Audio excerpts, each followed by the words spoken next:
Εδώ βλέπουμε την αρχική οθόνη του συστήματος iWeaver. Για να εισέλθει ένας καινούριος χρήστης στην εφαρμογή πρέπει να κάνει πρώτα sign up. Επιλέγοντας την κατάλληλη επιλογή πρέπει να συμπληρώσει ένα ψευδόνυμο, έναν κωδικό, το email του, την ηλικία του, το φύλο, την εκπαιδευτική του βαθμίδα, την εμπειρία που θέλει να αποκτήσει σε πόσα μαθήματα, αν έχει κάποια εμπειρία με τους υπολογιστές, με το ίντερνετ, με κάποιες γλώσσες προγραμματισμού, κατά πόσο του αρέσει ο προγραμματισμός και πόσο τον ενδιαφέρει η Java.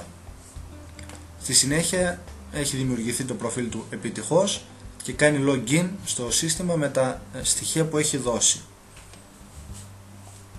Το πρόγραμμα τον καλωσορίζει. Στη συνέχεια βλέπουμε μια μικρή περιγραφή του προγράμματος και εδώ βλέπουμε την εικόνα με μια απλή περιγραφή του προγράμματος και της μεθόδου που χρησιμοποιεί για την μάθηση.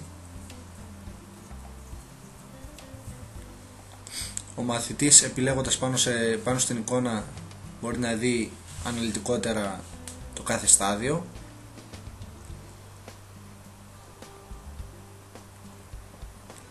Εδώ βλέπουμε κάποιες προτάσεις που έχει να κάνει το ίδιο το σύστημα στον μαθητή για να βελτιώσει τις αποδόσεις του.